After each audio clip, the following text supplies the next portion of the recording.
Equity Mates. I will say this about investing. Everything you do learn is cumulative. What I learned at 20 is useful. Welcome to another episode of Equity Mates, a podcast that follows our journey of investing. Whether you're an absolute beginner or approaching Warren Buffett status, our aim is to help break down your barriers from beginning to dividend. My name is Bryce, and as always, I'm joined by my equity buddy, Ren. How are you going? I'm very good, Bryce. I'm very excited for this episode as we continue our ASX week. We've got a returning favourite here at Equity Mates, someone who's joined us a couple of times before, and while his title may change, his keen mind and investing insights hopefully haven't. We're joined by Anthony Doyle. That's it. We're really excited. Just a reminder, this is part of the ASX Investor Day week here at Equity Mates. The ASX Investor Day is a day designed to provide investors of all levels with practical tools and knowledge to help improve their investment strategy and build their investing confidence. Those in the Equity Mates community would know full well that we've been partnering with the ASX now and the ASX Investor Day in the past, bringing this week of content and a great chance to hear from some of the best investors from around the country.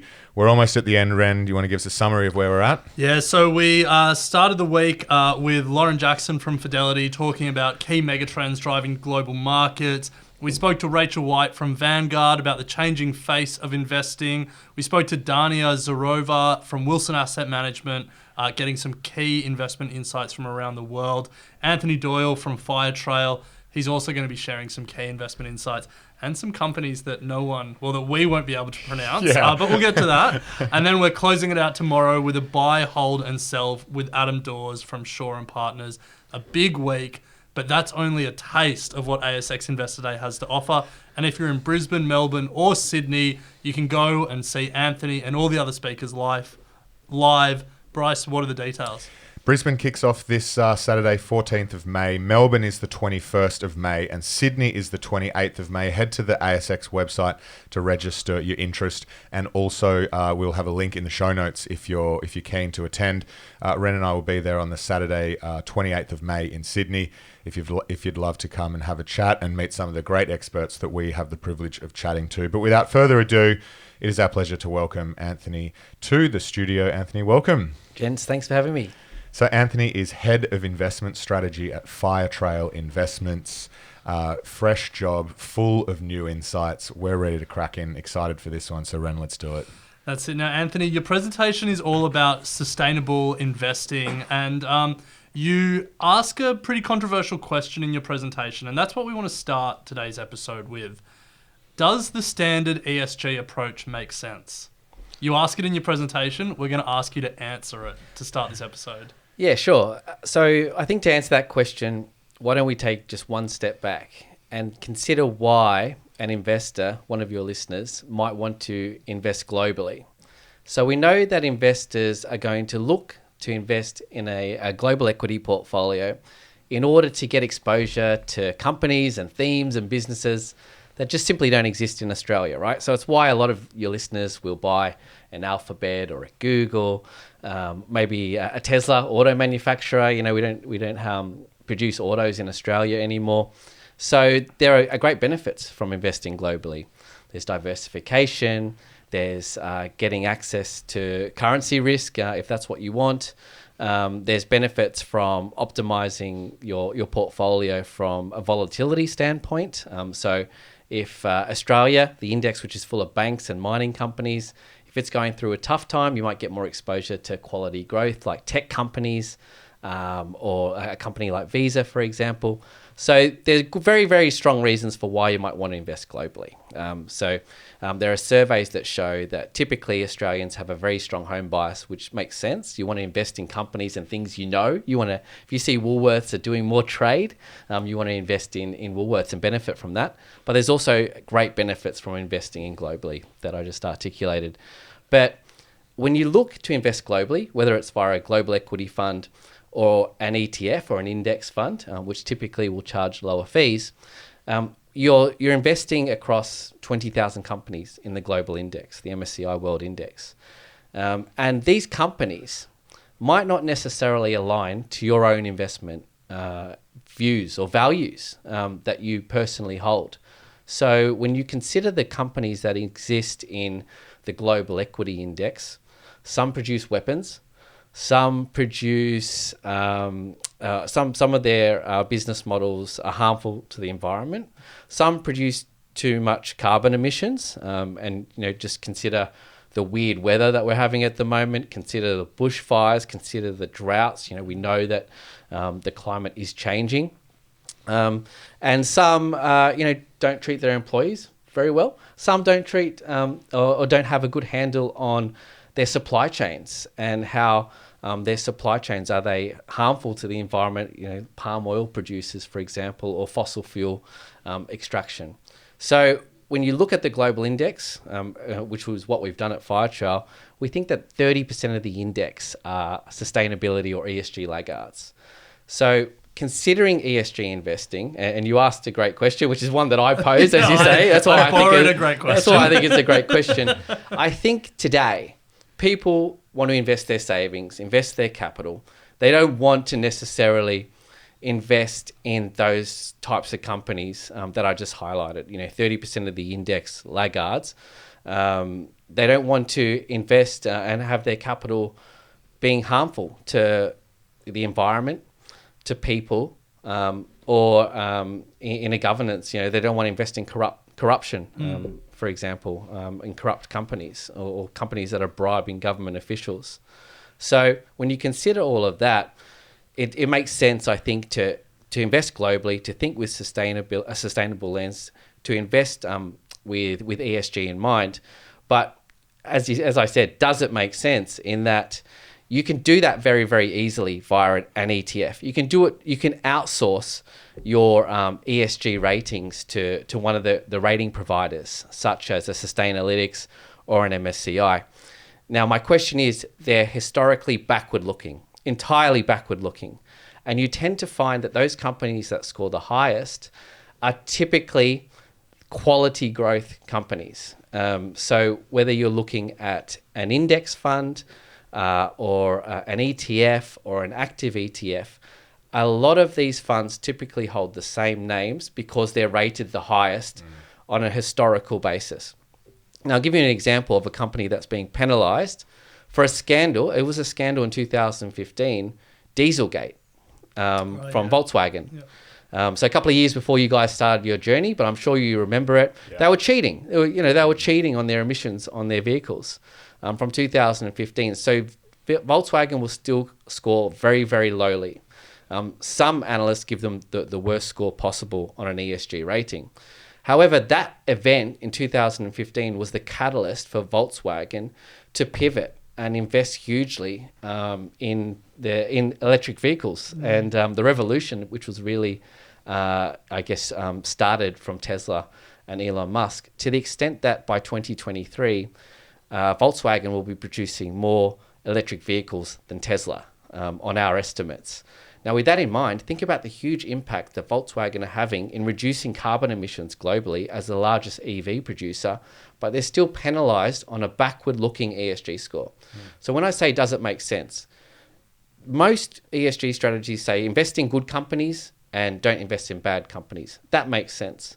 What doesn't make sense is looking backward rather than looking forward, but also starving companies of capital when they urgently need that money to decarbonize their operations, or penalize, say, basic materials companies that are extracting valuable minerals that we need for the electrification of the globe, or reaching those net zero targets.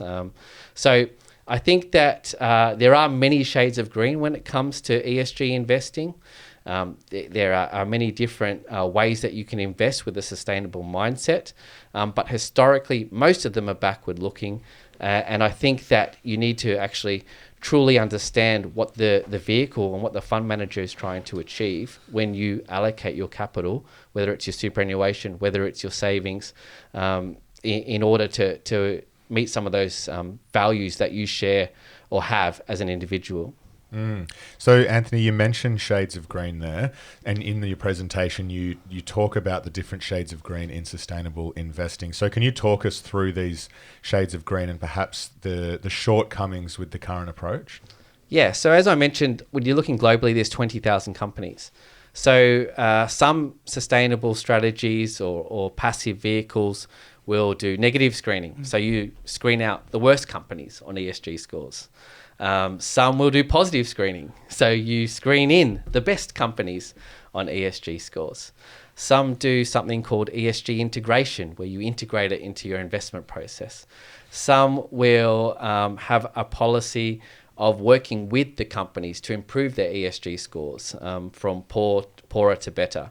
Some strategies are called impact investing, where you might give up some investment performance to ensure that the company is truly having a strong impact on some of those ESG factors.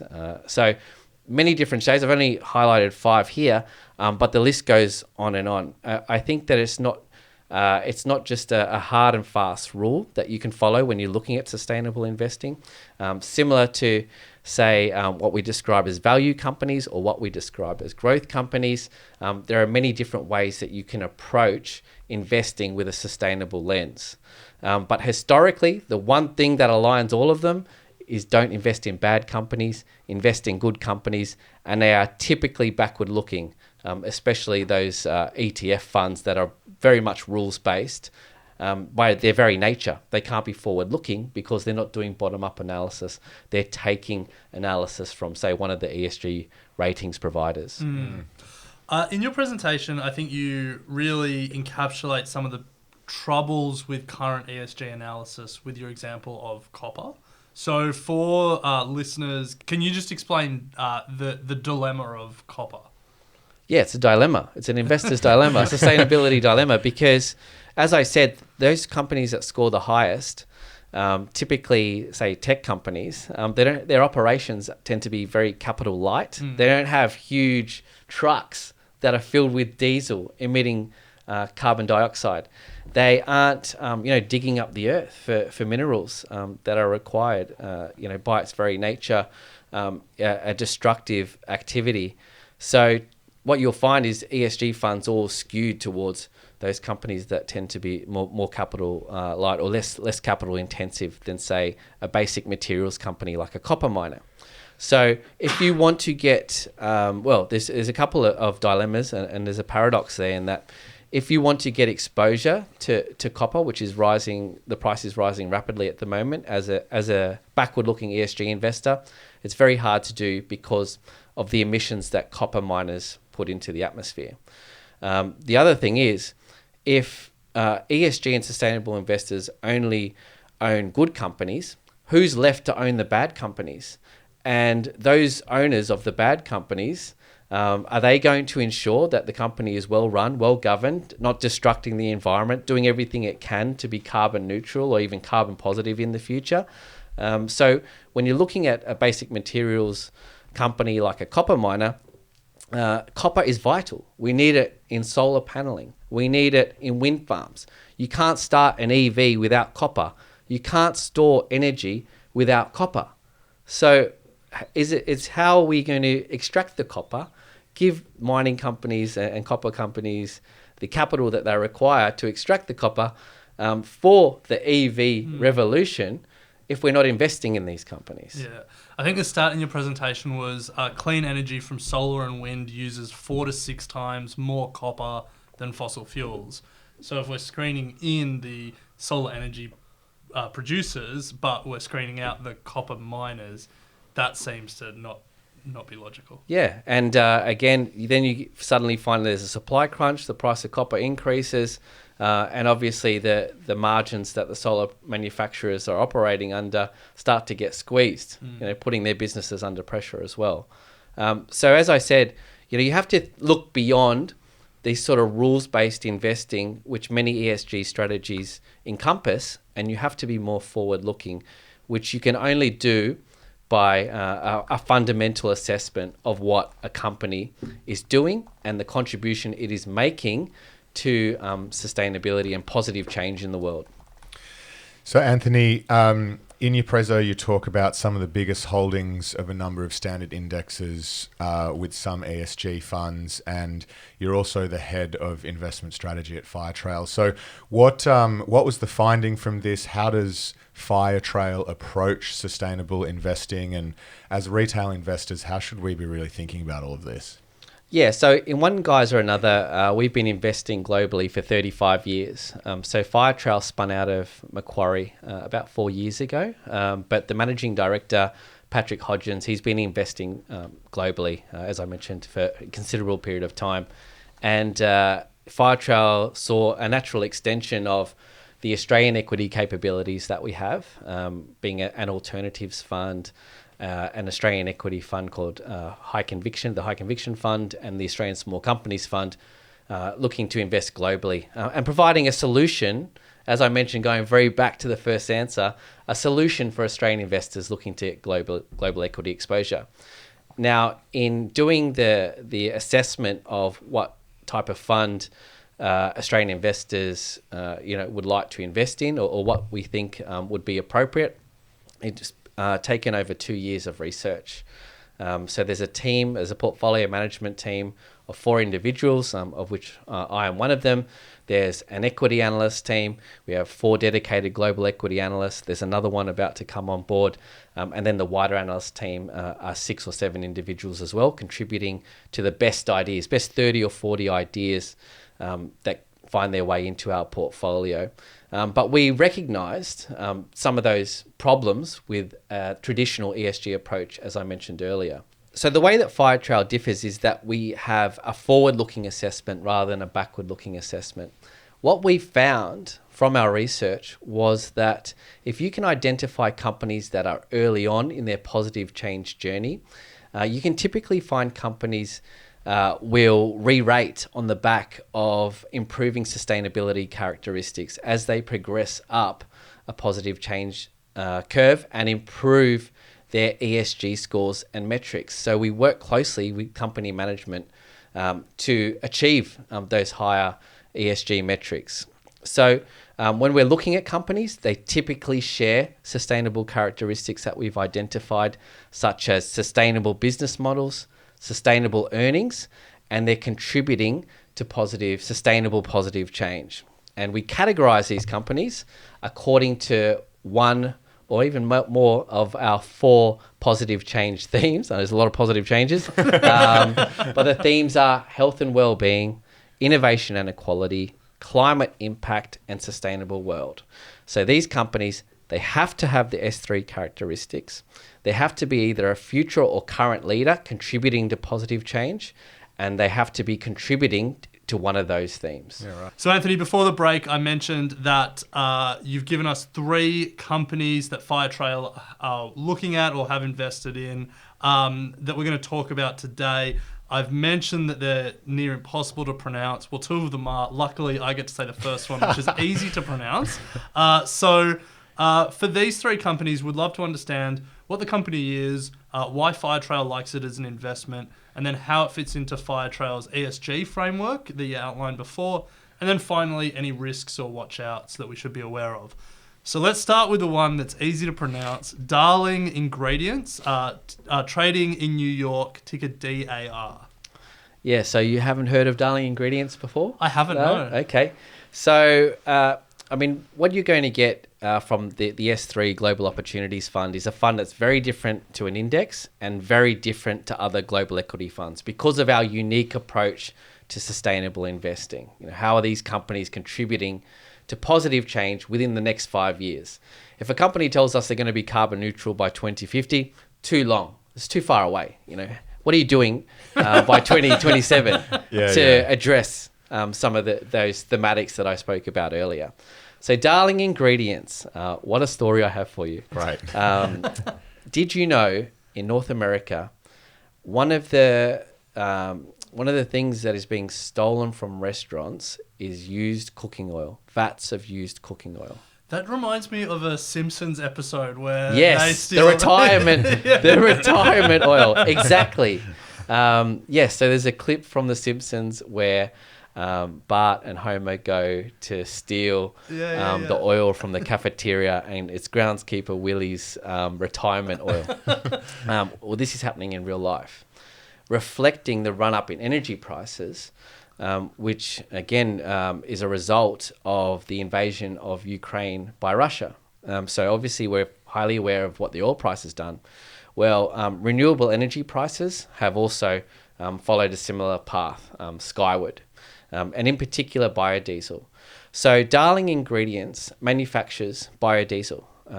So, you don't need to necessarily go out and buy a Tesla.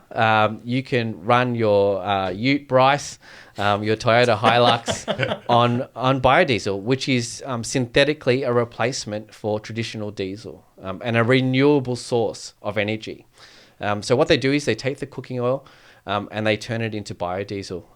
Not only do they take cooking oil, but they also take offcuts from meat carcasses. So typically in America, 50% of the carcass is used and the other 50% is thrown away. Well, Darling are actually using the 50% of offcuts in order to manufacture renewable sources of fuel. So they have relationships with 140,000 restaurants across America to take the cooking oil or the offcuts from meat carcasses in order to produce biodiesel. And they've been a standout performer over the course of the last 3 or 4 years. And again, it's one way that you can invest sustainably without having to necessarily invest in the old fossil fuel producers which are contributing to global warming. You can get exposure to that thematic of rising energy prices via alternative sources of fuel, for example. Yeah, right. And so I'm assuming that they're not the only company in the world that is doing this. So why is this an attractive investment compared to some of its peers, and how does that fall in the 4 pillars that you just spoke about? So no one in Australia is doing it. Okay. Please say someone else overseas is doing it. No, of course. But they're definitely the market leader. Right. The reason they are the market leader is because of those relationships that they've established with the plethora of restaurants. So they own the sources, or they have the biggest source of used cooking oil, for example, and also the abattoirs. And they also, so they have in total a 40% share of the collection market in North America. And you guys, you've been to America, you know how much stuff they fry. That's a lot, but it is a key ingredient. So they've got the key ingredient, 40% of it locked up. And that's why it's more difficult for competitors to obviously erode some of the market dominance that they have. In addition, if you're looking at forecasts of biodiesel going forward in terms of the growth runway, it's massive. So this is a company that stands to benefit from increasingly, in particular, cars shifting to biodiesel. But I noted the other day that one of the airlines flew their Airbus 380 entirely on renewable diesel, Really? for Wow. example, from place to place. I can't remember, but you could That's probably... That's a lot of fried potato chips, so... Well, this is something that would otherwise have not had any other use. So it's benefiting from that sort of circular economy, for example. Now, Anthony, it's a fascinating story. I do want to challenge one thing you said there, that no Australian company is doing it. There is an Australian company, Ozcoal, subsidiary of GrainCorp, ASX listed, that does this in Australia. The only reason I know that is because when I worked at Coles, I worked in waste and recycling, and they collected our cooking oil and chicken fat from there our you go. stores. Oh, So, Ren, I'm speaking to go. the converted already. If you want I knew that. I wanted to test you. Feel free to pass that on to your Aussie equity analyst. No, that's good. I'm sure they already know about it.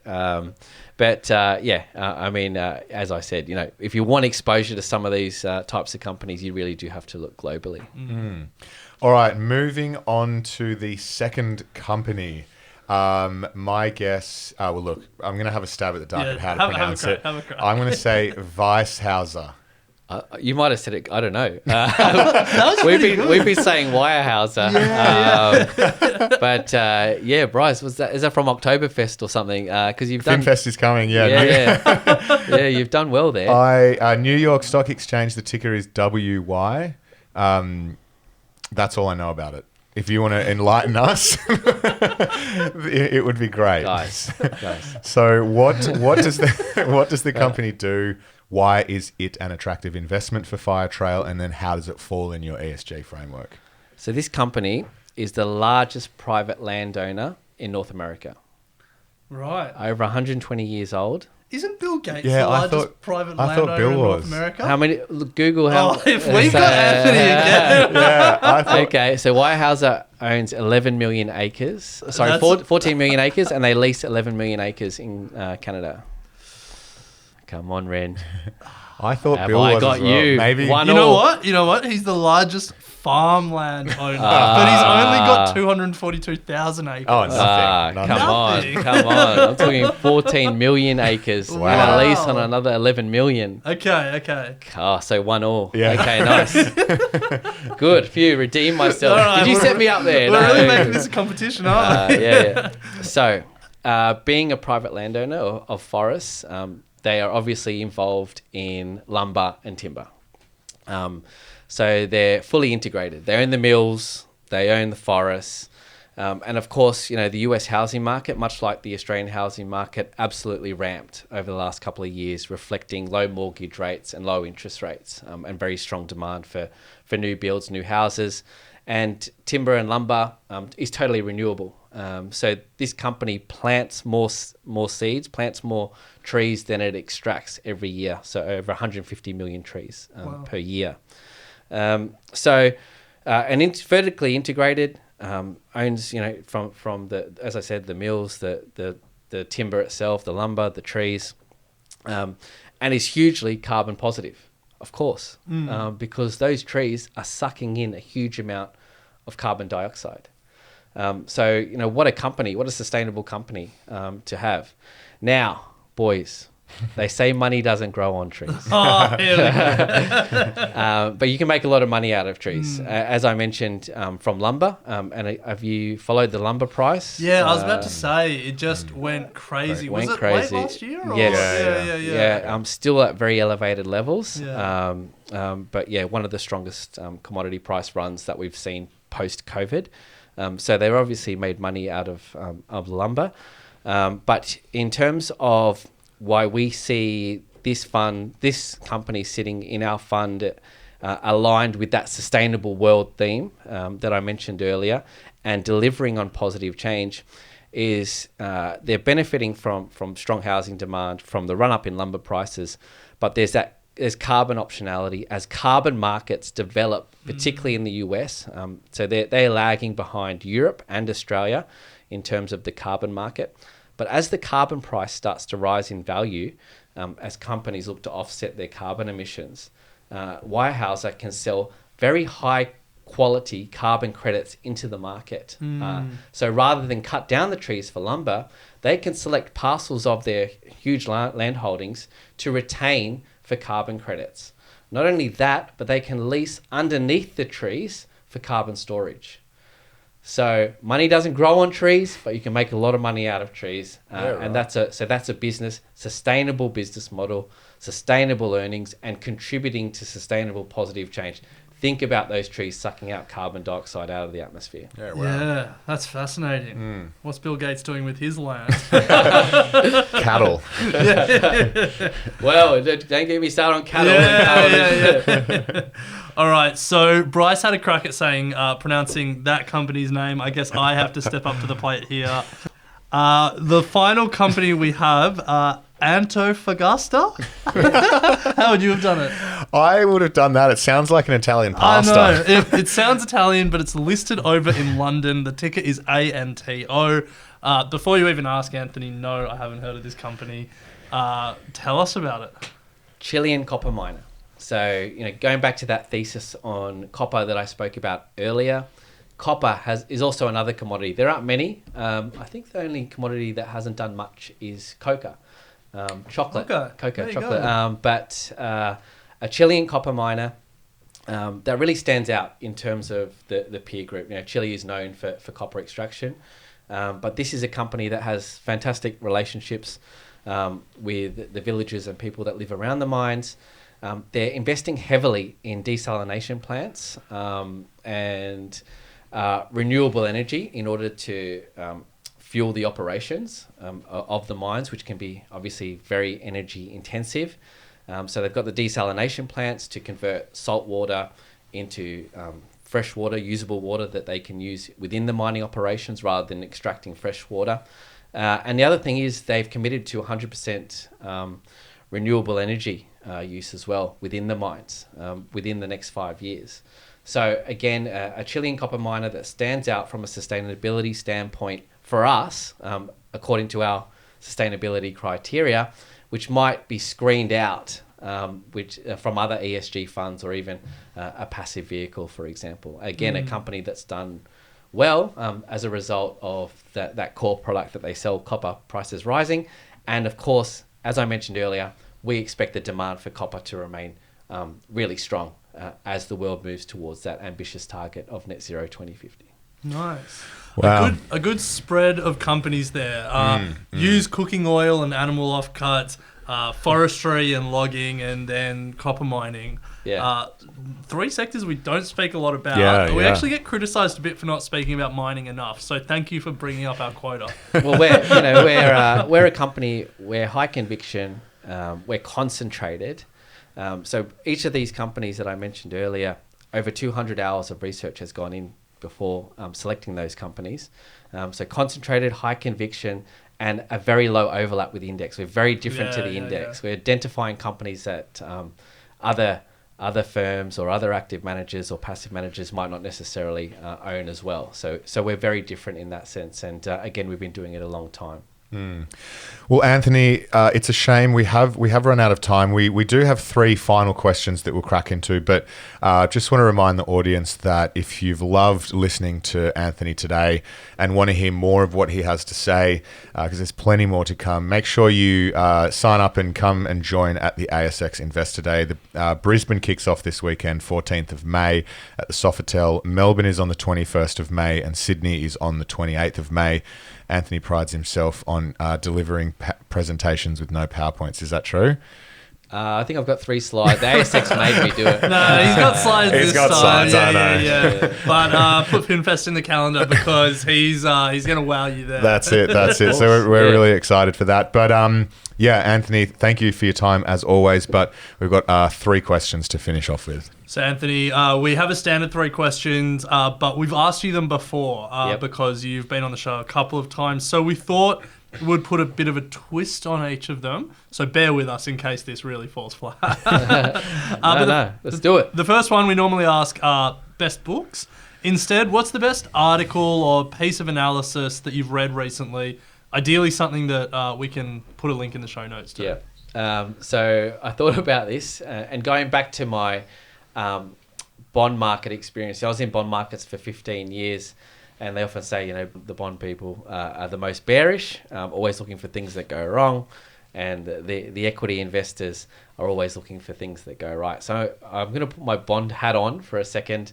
And I thought one really interesting piece of research that I saw came out from a guy called Larry Summers. If you've heard of him, he was very senior in the US Federal Reserve, and he was also economic advisor might have been George Bush or Clinton.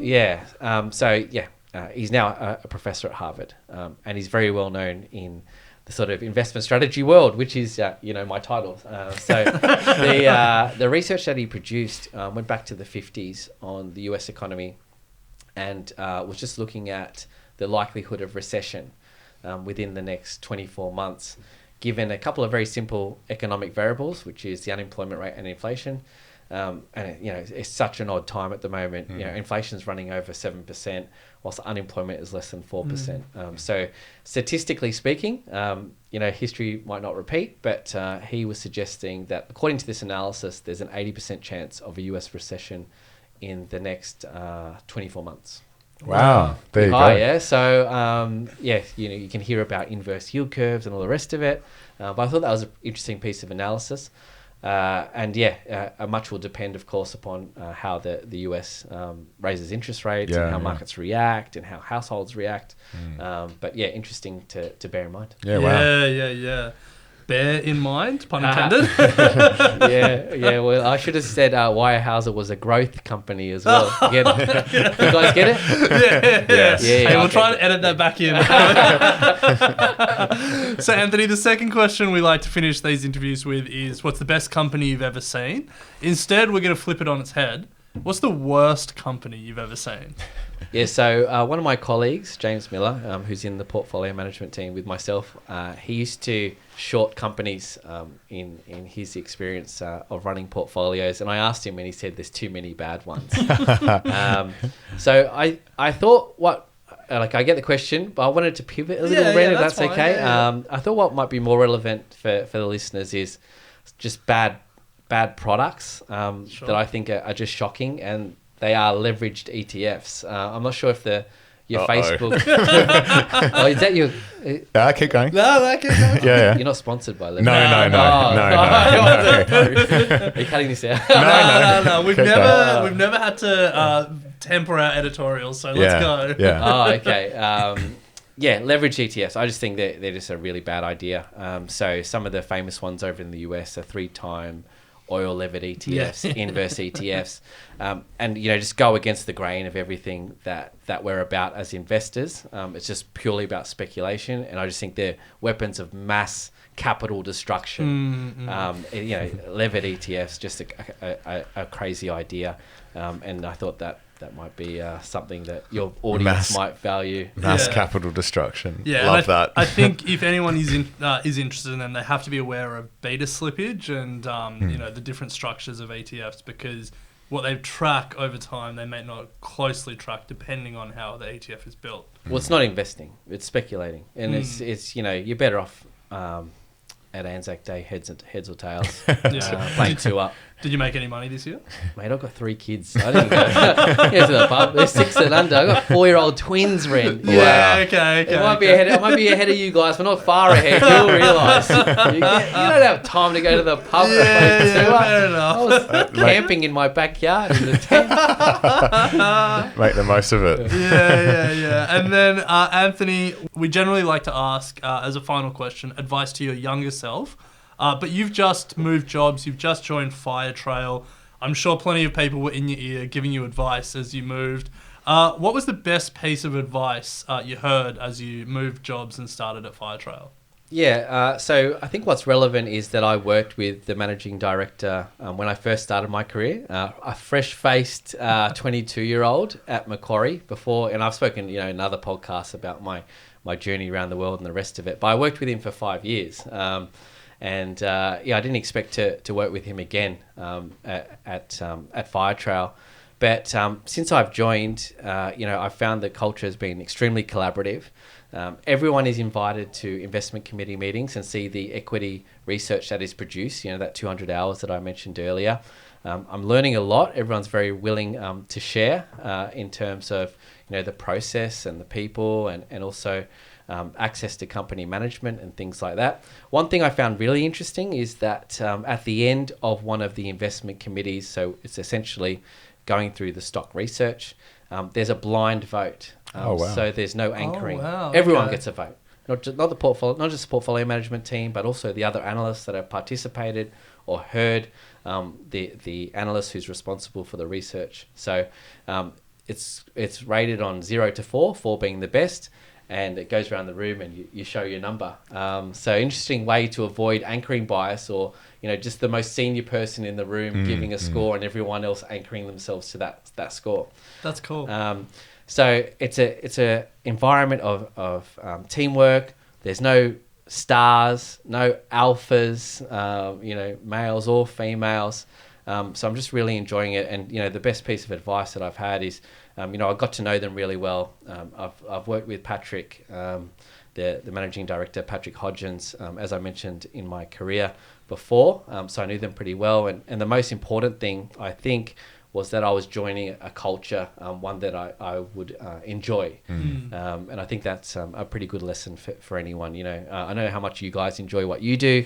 I think if you enjoy what you do, and what I tell my kids as well, it's going to be a lot easier for you. Yeah. So it's been a great start so far, and one that I'm looking to build on. And so hopefully at the ASX Investor Days, one that I can share and talk to people about as well.